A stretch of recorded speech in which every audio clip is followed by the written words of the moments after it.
اللہ تعالیٰ بارش نازل فرماتا ہے، لیکن بارش نازل فرمانے کی ذمہ داری اللہ تعالیٰ نے فرشتوں کو سونپ رکھی ہے۔ لیکن جب بارش نہ ہو رہی ہو تو ہم کبھی کسی فرشتے کو دعا کے لیے نہیں پکارتے، اگرچہ اس کی ذمہ داری اللہ نے لگائی ہے، ڈیوٹی اللہ نے لگائی ہے، ہم اللہ کو پکارتے ہیں، صلاۃ الاستسقاء پڑھتے ہیں، دعا رات 10:30 بجے مجھے فون آیا، لیکن میں فون اٹینڈ نہیں کر سکا، 2-3 دفعہ کال آئی۔ صبح پھر فجر کے بعد بھی آئی، میرا فون سائلنٹ تھا، پتہ نہیں چلا۔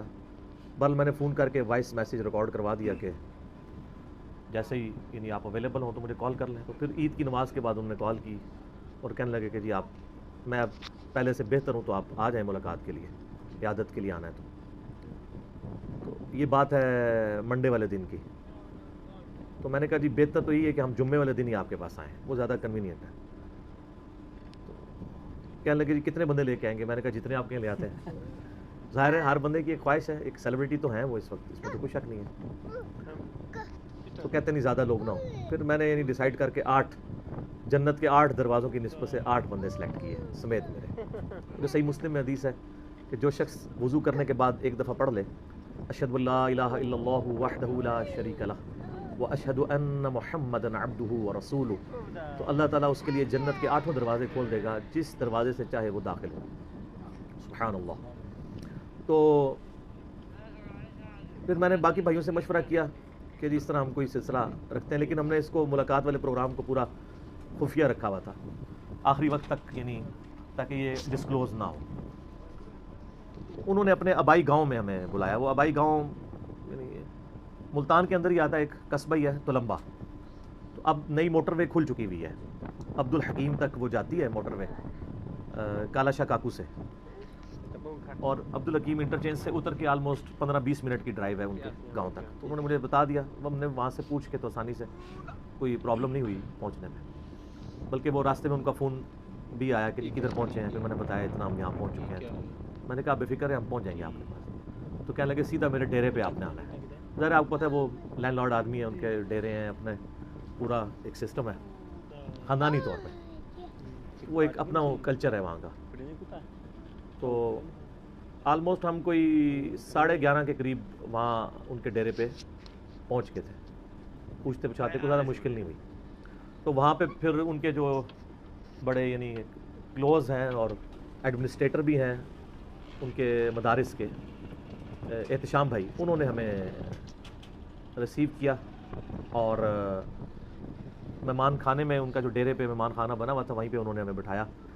اور اتنے میں ان کے جو بیٹے ہیں یوسف جمیل، جو سب سے بڑے بیٹے ہیں، ان کی اتنی عمر نہیں ہے، 35 کے قریب ہوگی، کیونکہ طاہر جمیل صاحب کی شادی ذرا لیٹ ہوئی ہے۔ تو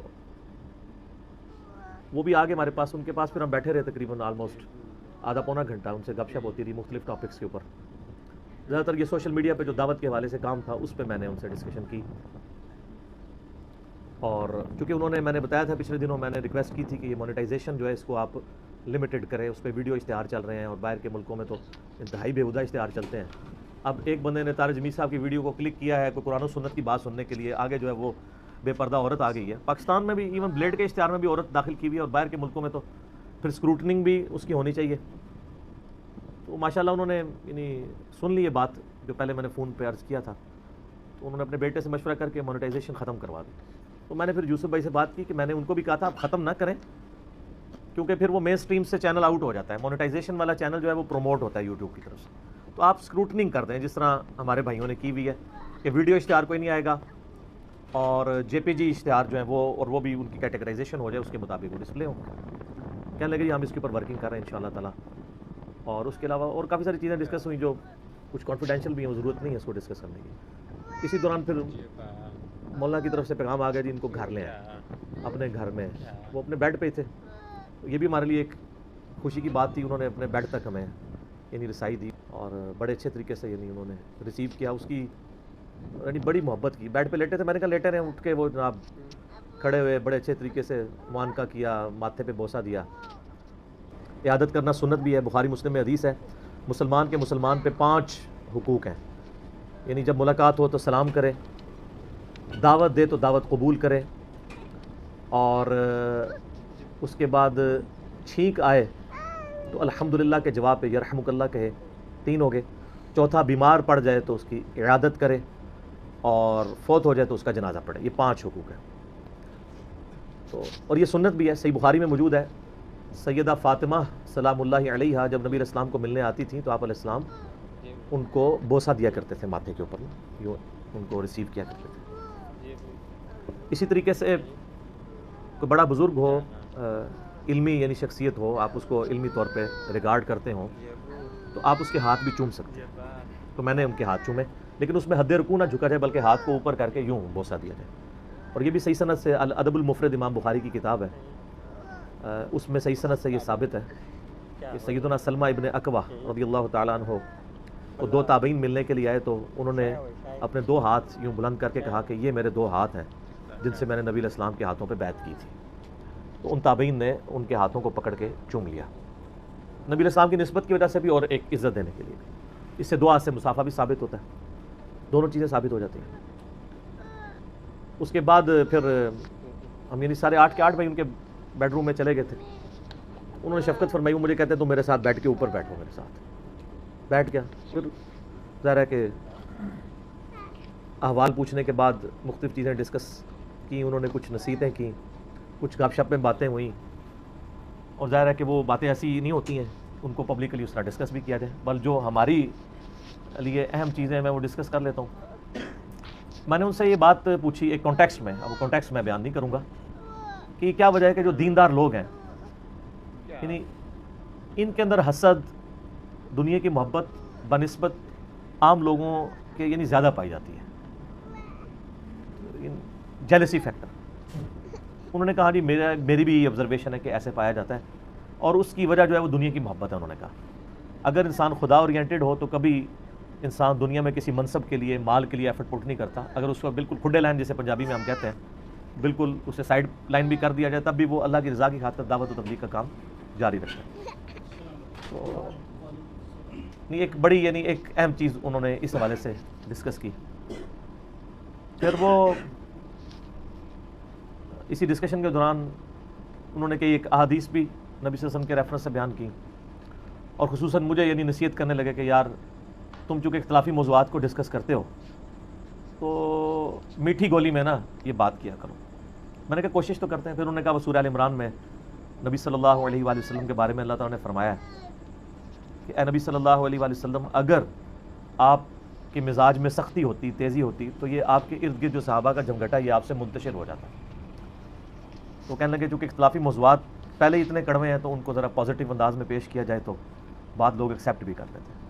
پھر انہوں نے مثال کے طور پہ بات کی زاہد الراشدی صاحب کی. سرفراز خان صفدر صاحب جو دیوبندی عالم تھے، 95 ایئرز کی ایج میں فوت ہوئے ہیں کچھ عرصہ پہلے. ان کے بیٹے ہیں زاہد الراشدی، اور آگے ان کے پوتے ہیں عمار خان ناصر، وہ غامدی صاحب کے بڑے کلوز اسٹوڈنٹ بھی بن چکے ہیں. تو زاہد الراشدی صاحب کا ذکر کیا کہ وہ اپنے مخالف کے لیے بھی جب قلم اٹھاتے ہیں نا تو وہ اتنے سافٹ انداز میں لکھتے ہیں کہ وہ مخالف کو بھی یہ سمجھ آتی ہے کہ وہ میرے ساتھ ہمدردی کر رہا ہے، دشمنی نہیں کر رہا. تو کہنے لگے تم بھی اس چیز کا خیال رکھا کرو. میں نے کہا یہ خاص حد تک خیال تو رکھا جا سکتا ہے. اب میں بار بار عرض کرتا ہوں کہ سیدنا عمر کو آپ ابو بکر نہیں بنا سکتے.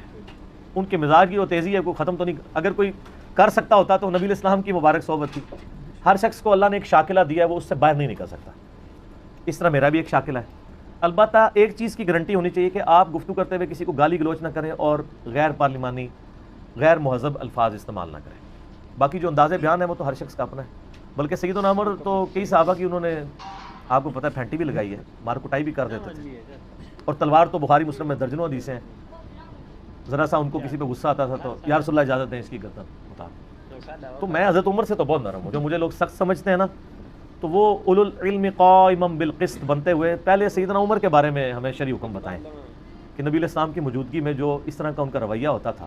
ہم تو حضور کے سامنے بھی نہیں کر رہے، 1400 سال بعد کر رہے ہیں، اور ہم نے وہ گمراہی کا دور دیکھا جو حضرت عمر نے دیکھا نہیں ہے. ہم پہ زیادہ مشکل وقت آیا ہوا ہے اس اعتبار سے. تو اگر آج حضرت عمر ہوں تو ان کی حالت کیا ہو. روزانہ آپ کو ٹی وی پہ کتنے شہیدوں کی خبریں آ رہی ہوں، اور ان میں اکثر یعنی علماء ہی ہوں جو ان کے ہاتھوں شہید ہو رہے ہوں. تو کوئی شخص اپنی اس سے باہر نہیں آ سکتا. اسی دوران آلموسٹ 1:45 کا ٹائم ہو چکا تھا. تو مجھے کہنے لگے یار جمعہ تم نے آج پڑھانا ہے ہماری مسجد میں، جو ان کی وہاں پہ مسجد ہے. تو اور کہتے ہیں یار ادھر وہ زیادہ تر لوگوں میں جھگڑا اور لڑائی جھگڑا رہتا ہے تو اس ٹاپک پہ نا ڈسکشن کرنی ہے. مجھے سمجھ آ گئی, انہوں نے ایک مہذب طریقے سے مجھے کہا کہ کوئی اختلافی بات نہیں کرنی, تو میں نے تو انکار کر دیا. میں نے کہا جی میں تو آپ کو پتہ ہے میں ان موضوعات پہ نہیں بولتا ہوں, تو معذرت میری قبول کریں. اگر آپ نے مجھے ٹاپک دیا ہے اس طرح تو میں تو جمعہ نہیں پڑھاؤں گا, جو پڑھا رہا ہے وہ پڑھاتا ہے. تو وہ پھر مسکرا پڑے, کہتے ہیں یار جو تمہارا دل ہے نا بیان کر دو, چلو پڑھاؤ جمعہ. میں نے کہا ہاں اب میں اپنی مرضی سے بیان کروں گا انشاءاللہ. پھر مسجد میں ہم آئے, وضو کیا, اور آلموسٹ 1 بج چکا تھا چونکہ وہاں پہ 1:30 بجے جمعہ ہوتا تھا. تو ہم نے وضو کر کے تیاری کر کے مسجد میں آئے, بیان کیا. میں نے سورہ بنی اسرائیل میں جو 10 کمانڈمنٹس آئی ہیں آیت نمبر 23 سے آن ورڈ, وہ میں نے پہلی 2 کمانڈ اس میں کور کی, توحید کے اوپر اور والدین کے ساتھ حسن سلوک, اور اس کانٹیکسٹ میں جو احادیث آتی تھی صحیح الاسناد وہ بیان کی.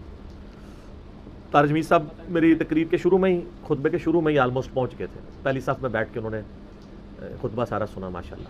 اس کے بعد سنتوں کا وقفہ ہوا, چونکہ وہ حنفی طریقے پہ ہو رہا ہوتا ہے وہاں پہ. تو نماز میں نے ان کو کہا تھا نماز میں نہیں پڑھاؤں گا, کیونکہ آپ کو پتہ ہے گاؤں ایریا ہے, میں نے پڑھنی تھی رفع الیدین کے ساتھ, آمین اونچی کہنی تھی. ایک اس طرح بعض کا لوگ ہضم کرنے والے نہیں ہوتے, تو ان کا نہیں, ٹھیک ہے امام صاحب نماز پڑھا دیں گے, آپ صرف خطبہ دیں. خطبے کے بعد سنتوں کا وقفہ ہوا, تو طارق جمیل صاحب تھرو تکلیف میں ہی تھے. انہوں نے بڑی مشکل سے بیٹھ کے سنتیں ادا کی. فرض کے لیے بھی ان کو پکڑ کے ساتھی نے اٹھایا, تو فرض انہوں نے ادا کیے, فرض پڑھ کے وہ چلے گئے. اور ہم لوگوں نے چونکہ مسافر بھی تھے تو ہم نے نماز جمع بھی کرنی تھی. جب لوگ سنتیں پڑھ کے نکل گئے تو ہم نے پھر عصر کی اپنی جماعت وہیں پہ کروا لی, 2 فرض ادا کیے.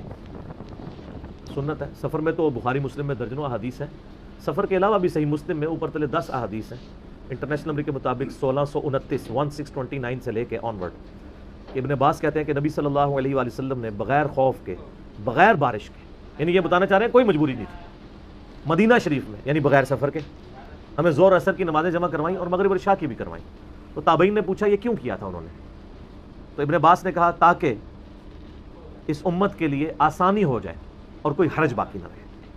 لیکن امت کے علماء نے فرقہ واریت کی آڑ میں, سنی شیعہ ٹسل کی آڑ میں یہ فیسلٹی امت سے چھین لی. اور میرا اس پہ ڈیٹیلڈ ایک کلپ بھی ہے, نمازوں کو جمع کرنا حرام سوالیہ نشان. تو وہ آپ دیکھ لیں, میں نے جتنے وسوسے ہیں حنفیوں کی طرف سے اٹھائے جاتے ہیں ان کو میں نے ایڈریس کیا اللہ کے فضل سے. تو ہم نے نماز جمع کی, تو کچھ لوگ پیچھے کھڑے ہوئے تھے, ظاہر ہے لوگ ویڈیوز دیکھتے ہیں, حالانکہ وہ بالکل دور دراز کر ملاقات کے لیے کھڑے ہوئے تھے. میں نے پھر جو لوگ تھے موجود ان سے ملاقات کی, سلام دعا کر کے ہم لوگ واپس آئے. تو کھانا ریڈی کیا ہوا تھا انہوں نے, تو ساتھ والے کمرے میں, تو کھانا وغیرہ کھایا. تو کھانے کے دوران ہی تاج جمیل صاحب وہاں پہ آ گئے. تو موقع غنیمت جان کے میں نے ان سے پھر ذرا گپ شپ کرنی شروع کی مختلف ٹاپکس کے اوپر. ایک تو میں نے ان سے پوچھا کہ یہ پچھلے دنوں آپ کے خلاف کافی مہم کھڑی کی تھی انہوں نے, ایک دیوبند کے مکتب فکر سے ہی ایک سیاسی لیڈر نے, نام لینے کی ضرورت نہیں, آپ کو پتہ چل جائے گا میں کس کی بات کر رہا ہوں. انہوں نے کافی ایک ہنگامہ کھڑا کیا, اور کیونکہ طارق جمیل صاحب نے پرائم منسٹر کے حق میں ایک بیان دے دیا تھا. حق میں تو انہوں نے پرائم منسٹر کے حق میں نہیں, بس انہوں نے یہ کہا تھا کہ ان کی انٹینشن ہے کہ ریاست مدینہ بنانا چاہتے ہیں, تو اس کو ہمیں سپورٹ کرنا چاہیے. تو وہ تو ٹھیک ہے. وَتَعَاوَنُوا عَلَى الْبِرِّ وَالتَّقْوَىٰ وَلَا تَعَاوَنُوا عَلَى الْإِثْمِ وَالْعُدْوَانِ, نیکی اور پرہیزگاری کے کاموں میں ایک دوسرے کی مدد کرو اور برائی میں الگ رہو. یہ تو قرآن کا ہمیں حکم ہے, چاہے کوئی بھی ہے. حتیٰ کہ اس کا کلائمیکس وہ صحیح بخاری کی حدیث ہے, جب سیدنا عثمان غنی رضی اللہ تعالیٰ عنہ کو محصور کر دیا باغیوں نے, تو صحابہ کرام حاضر ہوئے. 695 ہے انٹرنیشنل نمبر کے مطابق صحیح بخاری میں, اور کہا کہ اے امیر المومنین, ہمارے امام تو آپ ہیں, اور مسجد پہ فتنے کے امام کا قبضہ ہے, وہ ہمیں نمازیں پڑھاتا ہے, ہمیں خدشہ ہے ہم گناہ میں نہ مبتلا ہو جائیں, تو ہم کیا اس کے پیچھے نمازیں پڑھیں. تو انہوں نے کہا نیکی کے کاموں میں ان کا ساتھ دو, اور نماز تو مسلمانوں میں ایک بڑا نیکی کا کام ہے, اس معاملے میں ان کے ساتھ رہو. اسی باغی اور بدعتی کے پیچھے نماز پڑھو اور برائی میں اس سے الگ رہو. اور اس میں امام بخاری نے باب باندھا ہے باغی اور بدعتی کے پیچھے نماز پڑھنے کا حکم. امیر المؤمنین سیدنا عثمان ابن عفان رضی اللہ تعالیٰ عنہ علیہ السلام کا فتویٰ ہے. اب اس کے بعد تو کسی مولوی کے فتوے کی ضرورت ہی نہیں ہے. تو یعنی یہ پازیٹیو آپ کی اپروچ ہونی چاہیے کہ نیکی کے کاموں میں آپ ساتھ دیں. اور اسی میں امپلائڈ ہے کہ ہمارے جو لوگ نماز کے علاوہ اگر کلمہ کو مشرک بھی ہیں, تو نماز میں تو کوئی شرک نہیں کر رہا ہوتا. نماز میں سارے ایاک نعبد و ایاک نستعین ہی پڑھ رہے ہوتے ہیں. یہ دیکھ لیں نماز کتنی محفوظ ہے, اس میں نہ یالی مدد ہے, نہ شیخ عبد القادر جیلانی مدد, کوئی بھی نہیں, کچھ بھی نہیں. بعد میں جو مرضی کرے, تو نیکی کے کاموں میں ان کا ساتھ دو. تو کہنے لگے میں نے تو اس انٹینشن کے ساتھ وہ ریکارڈنگ کروائی تھی. تو میں نے کہا جی وہ تو آپ کے مخالف, جو پرائم منسٹر کے بھی مخالف ایک مذہبی سیاسی جماعت کے لیڈر ہیں, تو انہوں نے تو کہا کہ جی علماء آپ سے بڑے ناراض ہوئے ہیں, انہوں نے آپ کے اوپر بھی بڑی سختی کی کہ جی وہ یہ کر رہے ہیں وہ. تو میں نے پھر نا ان سے مذاق کے طور پہ, نا جوک کے طور پہ, میں نے کہا یقیناً آپ کو انہوں نے کافی فون کر کے سمجھایا بھی ہوگا کہ جی آپ گمراہی کے راستے پہ چل رہے ہیں, اور آپ کو یہ حرکت نہیں کرنی چاہیے تھی، کیونکہ ظاہر ہے جب کوئی بندہ کسی کے ساتھ اپنے مقطع فکر کا عالم ہے، اس کے ساتھ ہمدردی رکھتا ہے، تو اس کا تقاضا ہے کہ بجائے یہ کہ اس کے خلاف ویڈیو چڑھاتا رہے. چلو ویڈیو تو کسی ایسے بندے کے خلاف ہو سکتی ہے جس کے ساتھ آپ تعلق نہیں ہے، یا آپ اس کو اپروچ نہیں کر سکتے کہ چلو اس طرح میسج. جو آپ کی ایک فون کال کے اوپر ہے، آپ کے اپنے مقطع فکر کا بندہ ہے، آپ کی اس سے کئی سالوں سے دوستی ہے، تو وہ مسکرانے لگ پڑے، کہتے ہیں نہیں مجھے تو آج تک کبھی کوئی کال نہیں ہونے کی، بس وہ ہم بھی میڈیا سے سنتے رہتے ہیں، میرے بارے میں یہ باتیں کرتے ہیں. تو یہ یعنی ایک علماء کی بڑی عجیب و غریب اپروچ ہوتی ہے اپنے مخالفین کے بارے میں. پھر میں نے ان سے کہا کہ پچھلے دنوں آپ کو پھر پرائم منسٹر نے بلایا ہوا تھا، تو یہ کس ایجنڈے پہ آپ کو بلایا تھا؟ وہ کہتے ہیں جی میں تو اب ظاہر کی بات کروں گا، ظاہراً تو انہوں نے، میں نے کہا جی باہر تو کانسپریسیز یہی چل رہی ہیں کہ وہ پرائم منسٹر صاحب نے آپ کو ایک پولیٹیکل گین کے لیے بلایا تھا. تو کہنے لگے میرے سے تو انہوں نے کوئی ایسی بات نہیں کی. تو میں نے کہا انہوں نے آپ سے کرنی بھی نہیں تھی اگر اس لیے بلایا ہوتا.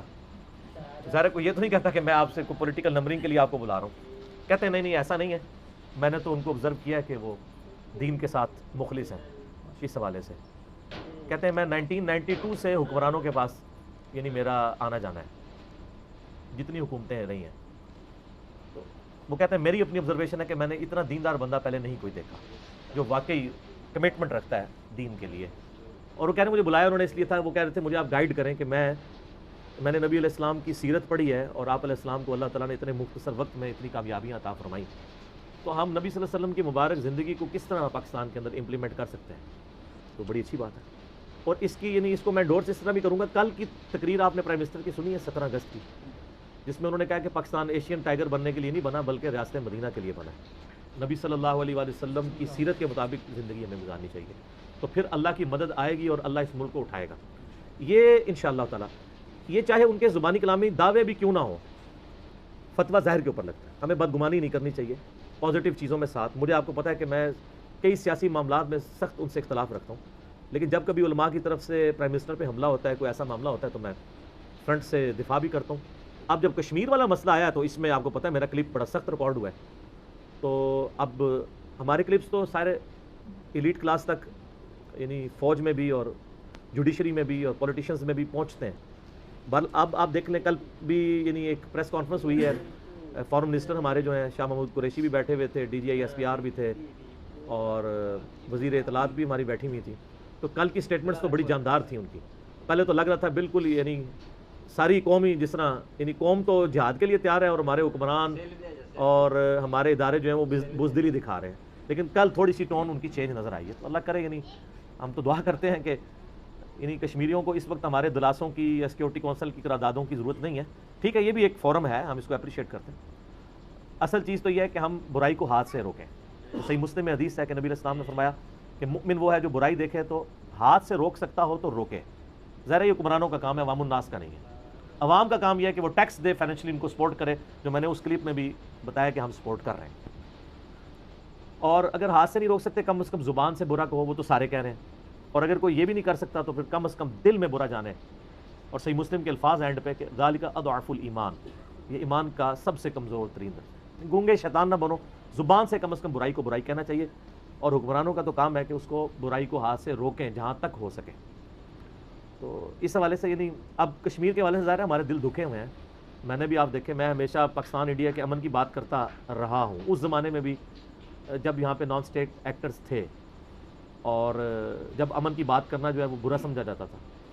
اب تو ویسے ہی امن ہی ہو رہی ہے ہر طرف. لیکن امن کا یہ مطلب نہیں ہے کہ ایک جو ہے وہ قوم آپ پہ مسلط ہوئی ہے، آپ کی پٹائی کر رہی ہے، مسلمانوں کا قتل عام کر رہی ہے، ان کو بیسک رائٹ سے محروم کر دیا ہے کروڑوں مسلمانوں کو، اور وہ پاکستان کی طرف دیکھ رہے ہیں اور ہم بھی آگے سے کہہ رہے ہیں کہ آپ بھی دعا کریں، ہم بھی دعا کر رہے ہیں. بڑی عجیب و غریب اپروچ ہے.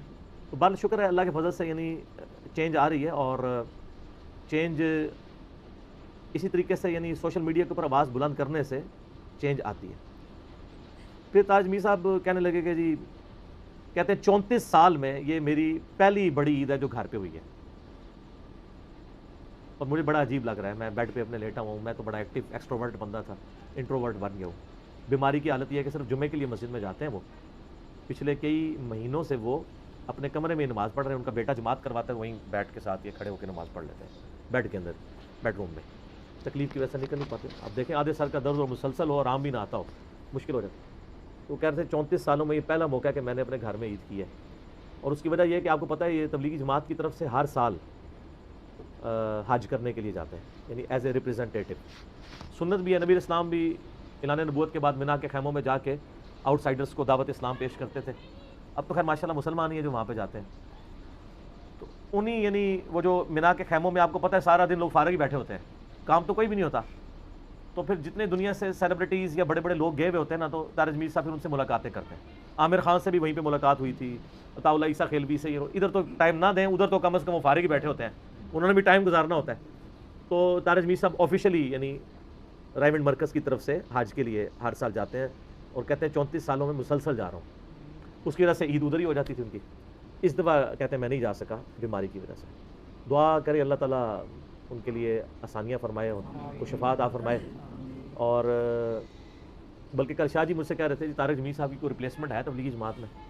میں نے کہا تبلیغی جماعت میں کوئی ریپلیسمنٹ نہیں ہے. اللہ تعالیٰ نے جو ان کو غیر معمولی صلاحیت دی ہے، اخلاقیات کے اوپر گفتگو کرنے کی، انداز بیان ہے، پر اثر ہے، اور اس کے پیچھے ان کی عظیمت ہے. وہ واقعی ایک مخلص دیندار آدمی ہے، دنیا دار عالم دین نہیں ہے جو میں نے ان کو آبزرو کیا ہے، میرے جیسے شارپ آدمی نے.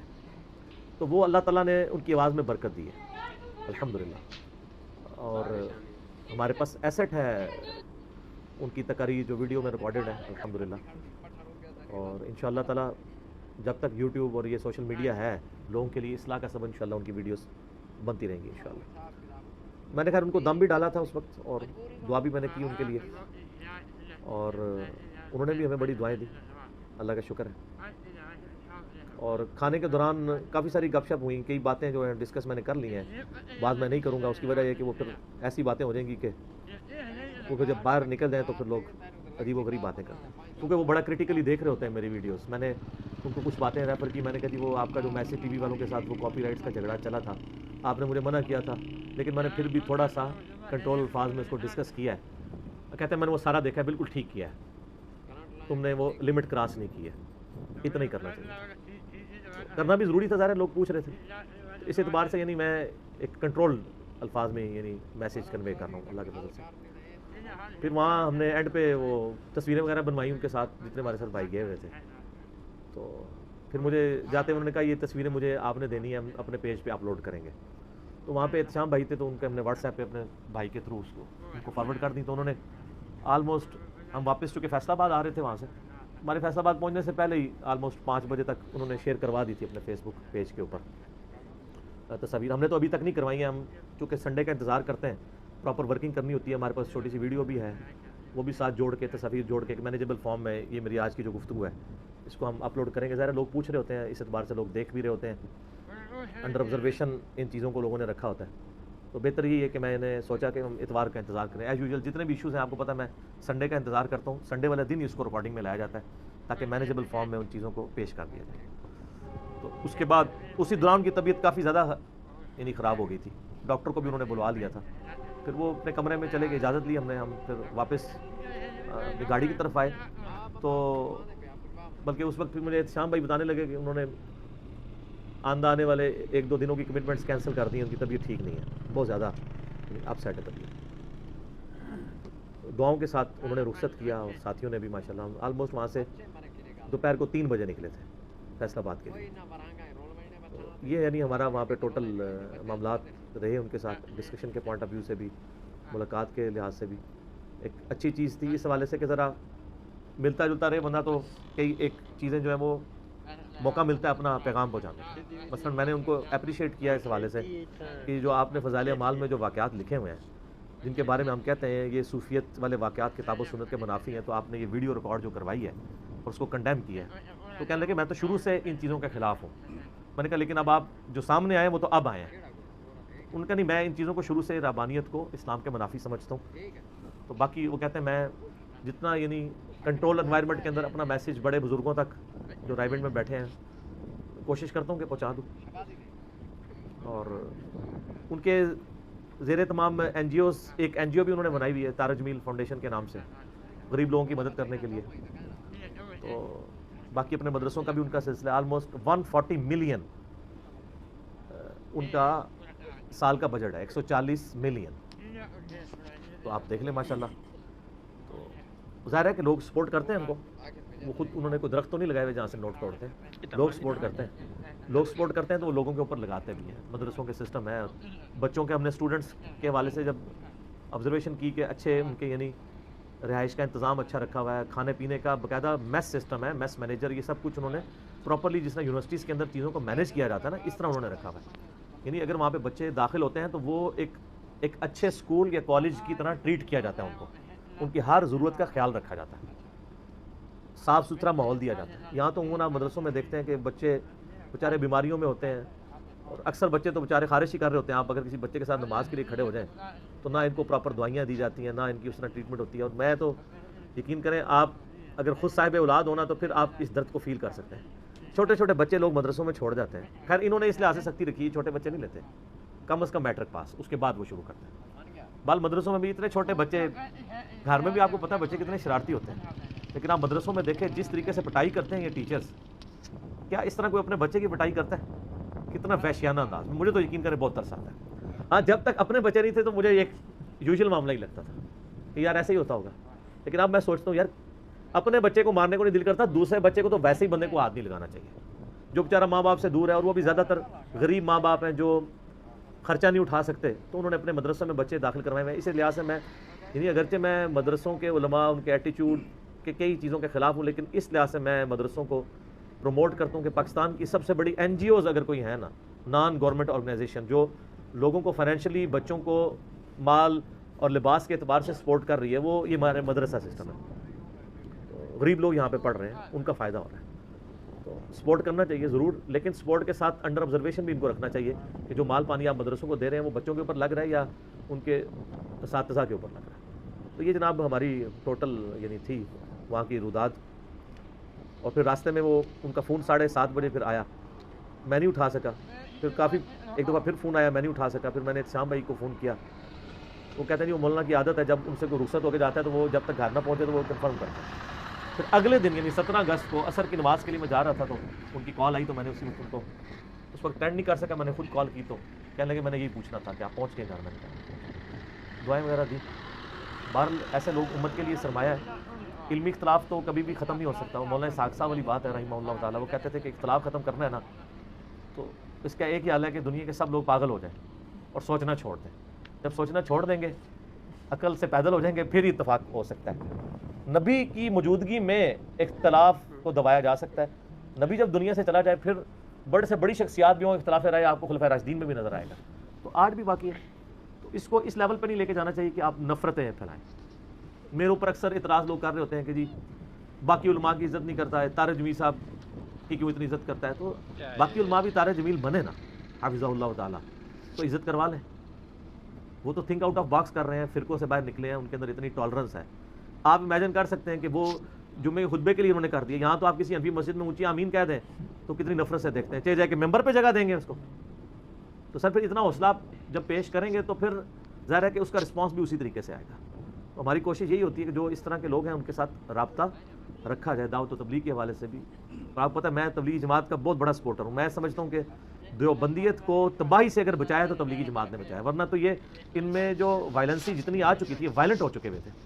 اگر تبلیغی جماعت نہ ہوتی, جو بند کو ایز اے مکتبہ فکر اور اوور آل اگر آپ اسلام کی خدمت کے پوائنٹ آف ویو سے دیکھیں تو اس وقت مجھے تبلیغی جماعت جیسی کوئی جماعت نظر نہیں آتی اپنے تمام اختلافات کے باوجود کہ دعوت و تبلیغ کا وہ کام اس حوالے سے کریں. پھر میں نے ان سے ڈسکس کیا, جو مولانا سعد کاندھلوی صاحب کا آپ کو پتہ ہے اختلاف رائے ہوا ہے. انڈیا میں تو جو نظام دین مرکز ہے وہ تبلیغی جماعت 2 حصوں میں آپ کو پتہ ٹوٹ چکی ہے. رائے ونڈ کا مرکز شورا کو لے کے چل رہا ہے, وہ امیر کو لے کے چل رہا ہے. تو میں ان کو بتایا کہ انڈیا سے بھی لوگ رابطہ کرتے ہیں, تو انہوں نے مجھے ایک نصیحت کی کہ بیٹا پارٹی نہیں بننا. میں نے کہا میرا تو پہلے ہی پوائنٹ آف ویو ہے کہ میں کبھی پارٹی نہیں بنتا. ہم تو جو بھی دعوت و تبلیغ کا کام کر رہے ہیں اخلاص کے ساتھ ہم اس کو سپورٹ کرتے ہیں, چاہے وہ رائے ونڈ مرکز کے انڈر ہے یا نظام دین انڈیا کے اندر, سب سے ہم محبت کرتے ہیں. اور طارق جمیل صاحب بھی ماشاءاللہ انہوں نے کہا جی ہم جو ہے وہ سپورٹ کرتے ہیں. البتہ کیونکہ اب ڈویژن ہو چکی ہے تو میں نے ان سے پوچھا کہ ایک ہی جماعت کے 2 ٹکڑے ہوئے ہیں, تو کچھ مسجدیں ان کے پاس چلی گئی, کچھ ان کے پاس, تو کیا ایک جماعت کا ایک ٹکڑا دوسرے ٹکڑے والی مسجد میں ان کو وہ داخل ہونے دیتے ہیں؟ ان کا نہیں, داخل نہیں ہونے دیتے. یہ کتنا بڑا ظلم ہے یار. یعنی اس طرح یعنی فرقہ کیا, میں تو یعنی وہ حیران ہوا کہ وہ مطلب دوسرے کی مساجد کو مسجد درار سے تشبیہ دیتے ہیں. وہ جو منافقین کی مسجد تھی جو قرآن میں سورہ توبہ میں ذکر ہے, جو مسلمانوں کو ضرر پہنچانے کے لیے مسئلے ضرار یا ضرار عربی میں کہیں گے. تو اتنے یعنی سخت رویے ہیں لوگوں کے. یہ جناب ہماری ٹوٹل ان کے ساتھ جو گپ شپ ہوئی میں نے رکھ دی. بس دعا کریں اللہ تعالیٰ آسانیاں فرمائے اور شفاء کلی ان کو نصیب فرمائے, ان کا سایہ مسلمانوں پہ اتحاد قائم رکھے, ان کو اسی طریقے سے اتحاد امت کی بات کرنے کی توفیق عطا فرمائے. تو باقی میں ان سے جو گلے شکوے جو لوگ مجھ سے کرتے ہیں نا کہ آپ طاہر جمیل صاحب کو یہ بھی سمجھائیں یہ بھی سمجھائیں, میں اپنا میسیج ان تک بڑے احسن انداز میں جب ملاقات ہوتی ہے میں پہنچا دیتا ہوں, اور وہ کئی چیزوں سے ایگری بھی کرتے ہیں.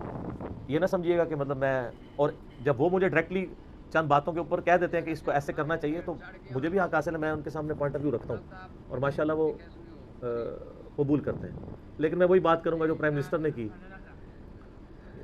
عمران خان صاحب سے لاکھ اختلاف لوگوں کو, لیکن یہ ہے کہ وہ بولڈ آدمی ہے, سچ نکال دیتے ہیں اپنی زبان سے. جو آپ کو پتہ ہے انہوں نے تقریر کی تھی آخری, ایک تو یہ کل ہوئی 17 اگست کو, جو آزاد کشمیر کی پارلیمنٹ میں انہوں نے تقریر کرتے ہوئے کہا کہ یہ اگر یو این او کشمیر کا مسئلہ حل نہیں کروائے گی تو یہ دنیا کے 1.25 ارب مسلمانوں کو اپنے خلاف کر رہی ہے, اور اس کے بعد جو کچھ انتشار ہوگا تو اس کی ذمہ دار اقوام متحدہ اور وہ بڑے بڑے ملک ہوں گے جو دنیا کے ٹھیکیدار بنے ہوئے ہیں اور آج ہمارا یہ مسئلہ نہیں نہ حل کروا رہے.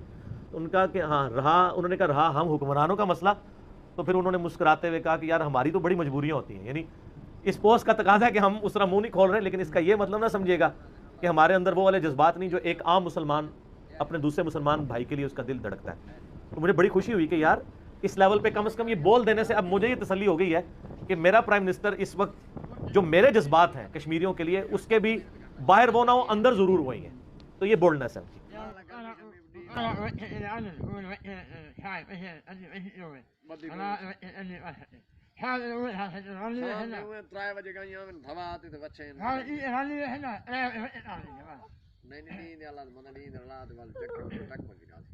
پہلے آخر اکثر ٹرال لیتا ہے منڈی گئی انہیں تو وکھرے کرنے